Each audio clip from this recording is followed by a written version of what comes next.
Hello मित्रों, नमस्कार। फिर आप लोगों को Sunil Chauhan SN business idea में स्वागत है।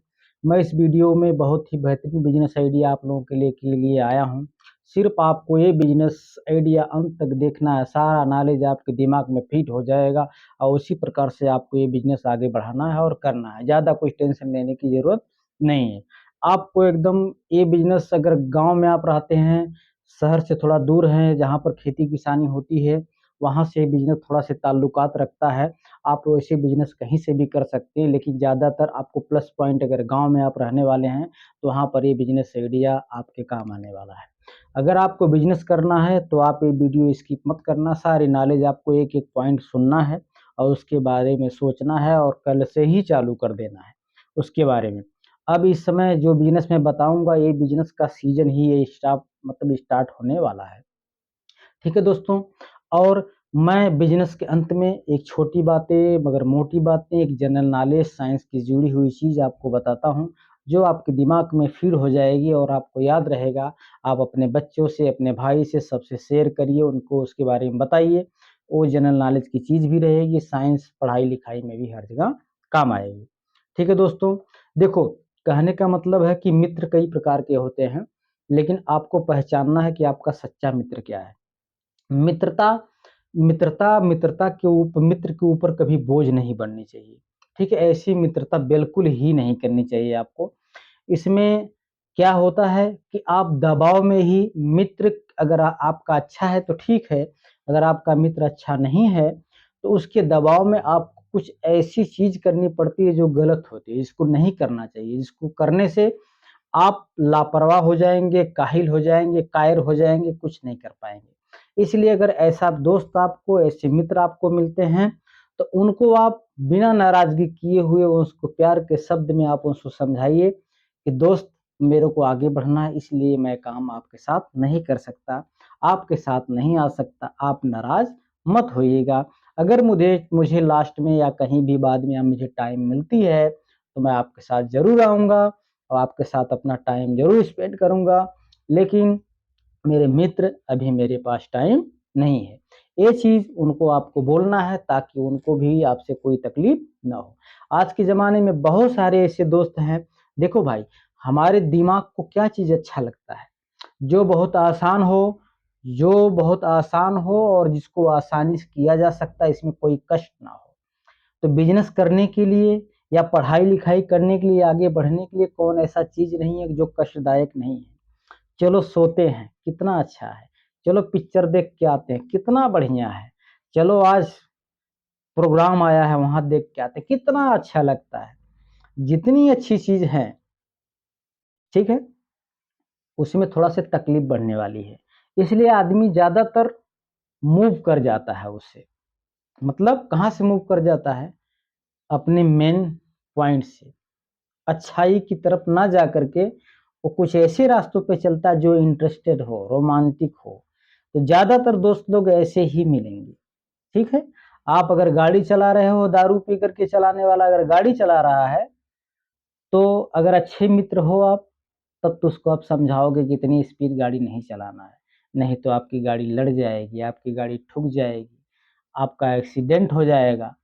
और जो अच्छे मित्र होते हैं, वो तो यही कहेंगे, लेकिन जो सिर्फ़ स्वार्थ वाले मित्र होते हैं, वो बोलते हैं कि अब तक तो हम लोग जहाँ जाना था पहुँच गए होते, ऐसा बोलते।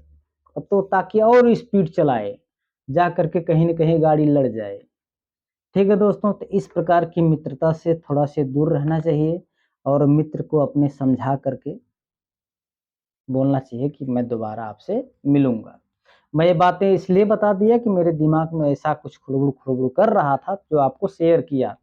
लेकिन ये बिज़नेस के प्रति है, ये नहीं कि कोई अलग चीज़ में बताया। बिज़नेस करना है, अपना जो दिमाग है, अपना फ़ोकस है, एकदम लगा के रखना है। मित्रता, दोस्ती, यारी, नताई-बताई, ये सब चीज़ थोड़ा-से उसके दरकिनार करना पड़ेगा।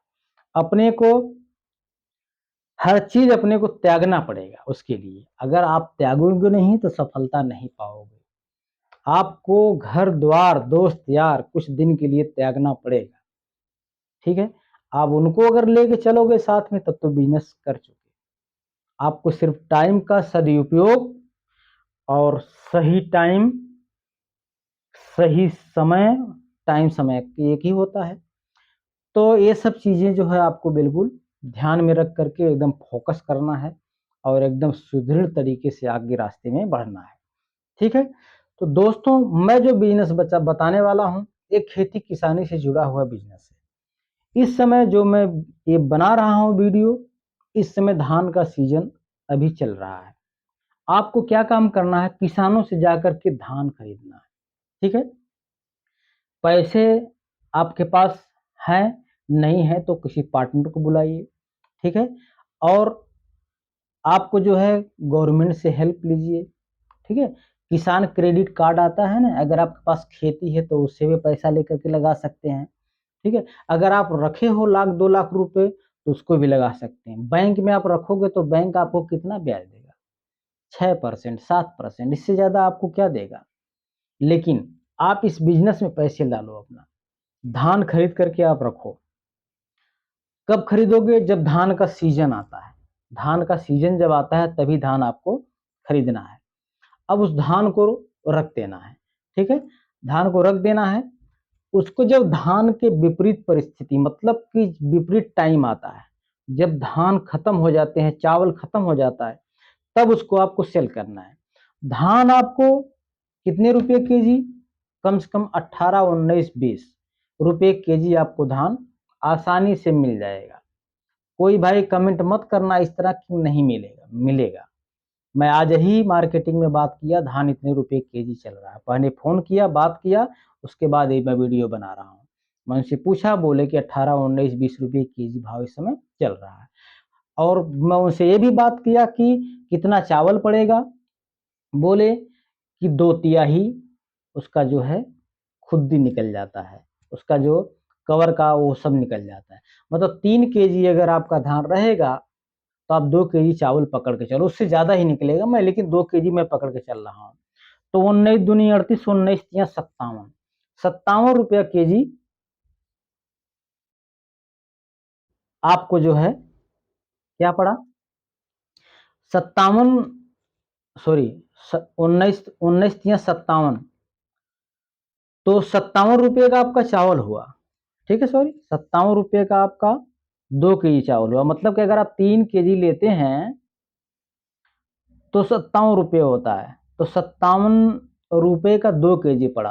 तो 57 भागे 2 करेंगे तो 28 रुपये केजी। कितने का चावल पड़ा आपको? 28 रुपये केजी। आप कहोगे कि उसको दरने के लिए मशीन का, उससे जो खुद्दी होती है ना, वो सब मशीन वाले ले लेते हैं, चावल आपको दे देंगे, उसका टेंशन नहीं है। आपको 28 रुपये केजी चावल पड़ेगा। ठीक है? तो 28 रुपये केजी आपको चावल पड़ेगा। वो बिकेगा कितने में? कम से कम 65 रुपया, 70 रुपया, 60 रुपया, 50 रुपया, इससे कम में क्या बिकेगा? नहीं है तो रिसर्च करके देख लो आप, फ्लिपकार्ट वगैरह पे इससे ज़्यादा ही बिकता होगा। आपको इतने रुपए केजी में इसको सेल करना है। सेल करने के लिए आपको नहीं मैं बोलता हूँ कि बोरी का बोरी 1-1 कुंटल, 2-2 कुंटल, 50-50 केजी बेचो। नहीं, बिल्कुल नहीं। आपको 2 केजी, 5 केजी, 10 केजी, इस प्रकार से इसकी पैकिंग करना है। ठीक है? पैकिंग करना, अपना खुद का उस पे ब्रांड जैसा बनाना है, अपना नाम लिखना है। ठीक है? आप जो है अपने नाम के हिसाब से पोस्टर छपवाना है, अच्छा उसमें चित्र छपवाना है राइस का। ज़्यादा टूटा-फूटा उसके अंदर से छँटवा लेना है। उसको आटे में यूज़ करके बेच देना है। तो आपको इसको जब ये बेचेंगे, आपको कहाँ मिलना है? जहाँ पर डीमार्ट खुले हैं उनसे जाकर के मिलिए। जहाँ पर अपना ये फ्लिपकार्ट पे आप इसको बेचिए, ऑनलाइन बिज़नेस करिए, किराना स्टोर पे जाइए, उनसे आप बात करिए। ठीक है? उनको 5-5 केजी का, 10-10 केजी का ऐसे करके पैक करके आप दीजिए। ठीक है? तो इतने में आप वो ये रिटेलर में कितने में, वो लेकिन आपका पैसा तो 70 रुपये में नहीं लेंगे, क्योंकि दुकान वाला भी उसके अंदर कुछ प्रॉफ़िट पाएगा। अब 28 रुपये खरीदो, 30 रुपया खरीदो, 35 रुपया, मतलब उनको कम से कम आप 40 रुपया केजी बेचेंगे तो वो आसानी से वो ले लेंगे। तो 40 रुपया केजी, तो 28 था ना, मैं 30 पकड़ के चलता हूँ, तो 10 रुपया पर केजी आपको आराम से बचेगा। ठीक है? तो इसी प्रकार से आप इसकी प्रॉफ़िट कर सकते हैं। अब यही चीज़ जो मैं छोटे लेवल का बताया, यही चीज़ आप बड़े लेवल पे कर सकते हो। आप राइस मिल डाल सकते हो, बड़ी-बड़ी फैक्ट्री खोल सकते हो। आपके पास जैसा बजट होगा वैसे बजट में आप खरीद के ला सकते हो और स्टॉक करके उसको बेच सकते हो। ठीक है, पहले पैसा स्टार्टिंग में आपको बनाना पड़ेगा, क्योंकि पैसा ही पैसे को कमाता है।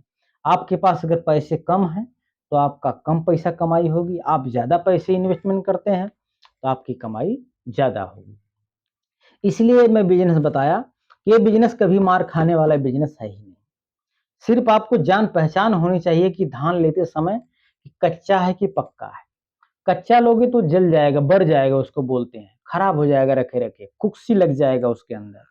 इसलिए पहचान जरूरी है धान की, कि उसमें पीलापन आ जाना चाहिए। ठीक है, उसका कवर पक जाना चाहिए, हरा दबा हुआ ऐसा नहीं लेना चाहिए। इस प्रकार से कुछ लोग जाते हैं खेत में ही किसान से खरीद लेते हैं, वहीं पैक करता, वहीं बोरी में भरवाते हैं, वहीं से उठवा लेते हैं। तो इस प्रकार से भी मार्केट होती है, सस्ते में भी मिल जाता है आपको। मैं 19 रुपया बताया, हो सकता है आपको 18 रुपये में भी मिल जाए। आपकी मार्केटिंग होना चाहिए। हो सकता है अच्छे चावल का ब्रांड हो तो आपको 20 रुपया, 21 रुपया में भी मिल जाए। इसीलिए 2 रुपया मैं बोला, 28 रुपया पड़ता है केजी का, तो आप उसको 30 रुपया पकड़ के चलो। ठीक है? तो इस प्रकार से इस बिज़नेस के बारे में मैं आपको बताया। और आपको कोई प्रॉब्लम होता है, कुछ होता है तो आप कमेंट करिए। इसके बारे में कोई नॉलेज चाहिए तो मैं आपको बताऊँगा किस प्रकार से, कैसे बोरी कहाँ से खरीदना है। बोरी तो आपको मिल जाएगी आसानी से, संतान की बोरी इसमें यूज़ किया जाता है, प्लास्टिक वाली नहीं करनी चाहिए, इसमें सुरक्षित रहता है। ठीक है? तो अब इसमें क्या होता है, प्लास्टिक वाला भी कर सकते हो, ये वाली बात नहीं है, लेकिन क्या है कि प्लास्टिक वाली जल्दी फटती है, उससे नुकसान भी ज़्यादा होता है और मजबूती उसमें कम होती है। एक बार वो कुछ लगता है तो फट करके तुरंत निकल जाता है चावल उसमें से। और ये क्या संतान वाली होती है, वो मजबूत होती है बोरी। कुछ ऐसी संतान और प्लास्टिक का कॉम्बिनेशन होता है, वैसी बोरियों का प्रयोग करना चाहिए, अगर ऐसा लगता है कुछ निकलने का डर है तो। लेकिन संतान वाली बोरी तो होना ही चाहिए, क्योंकि इसमें मजबूती थी, खोंचा भी लगने पे वो निकलता नहीं, फटता नहीं ज़्यादा। और प्लास्टिक वाली में एक बार ऐसे चीरा लगा तो पूरा निकल जाएगा, काम खत्म हो जाएगा तुरंत। ठीक है दोस्तों, इस प्रकार से मैं धान और से चावल बनाना और उनको बेचने का स्टाइल आपको बताया, कि किस प्रकार से इसको आप सेल कर सकते हैं, बेच सकते हैं। ठीक है, अब मैं आपको बताया कि आपको मैं एक साइंस और जनरल नॉलेज की चीज़ लास्ट में बताऊँगा, तो उसको मैं बता देता हूँ। अपनी हड्डी होती है, आपको लगता है ना कि हड्डी अब ये यहाँ से मुड़ रही है, तो ये पूरा अगर हड्डी होती तो यहाँ से मुड़ती कैसे उंगली है? नहीं मुड़ती ना। आप एक्सरा करवाने जाइए, एक्सरा में अगर पिक्चर आप साफ-साफ देखेंगे, तो एक हड्डी यहाँ होगी, बीच में एक छोटी-सी हड्डी आती है, फिर एक हड्डी, फिर छोटी सी हड्डी, फिर हड्डी, ऐसी होती है एक्सरे में। ऐसे उंगली करके निकलवाएंगे तो जो बीच वाली हड्डी होती है उसको लिंगामेंट बोला जाता है। क्या बोला जाता है? लिंगामेंट। ये दोनों हड्डियों के संपर्क को बनाने वाली हड्डी होती है, उसी से आकार बनता है। डॉक्टर के पास अब अगर आप जाओगे ना, तो गलती से वो उसमें कुछ छेड़खानी नहीं कर सकता, कि अगर उस हड्डी में कुछ छेड़खानी किया तो उसका वो हड्डी का उंगली का ग्रोथ रुक जाएगा। इसलिए अगर सही डॉक्टर होंगे, आपके परिचय का होंगे, हमारे एक मित्र डॉक्टर थे, वो ये इसके बारे में चर्चा किए थे, इसलिए मेरे दिमाग में ये रह गया था और किताब में भी मैं पढ़ा हूँ। तो लिंगा एज क्या बोलते हैं? लिंगामेंट एक रचना है जो दो हड्डियों को जोड़ने का काम करती है, साथ रखने का काम करती है, उसको लिंगामेंट बोला जाता है। तो इस प्रकार से मैं आपको जनरल और साइंस से जुड़ी हुई बातें बता दिया। जो भाई मेरे नए आए हैं, इस चैनल को सब्सक्राइब कर लेना, बेल आइकन की घंटी दबा देना, दूसरा वीडियो ताकि आप तक पहुंचे। फिर अगली वीडियो में मिलेंगे, कोई भी प्रॉब्लम होगा तो कमेंट कर देना। अगली वीडियो में आपसे मिलेंगे। जय हिंद, जय भारत।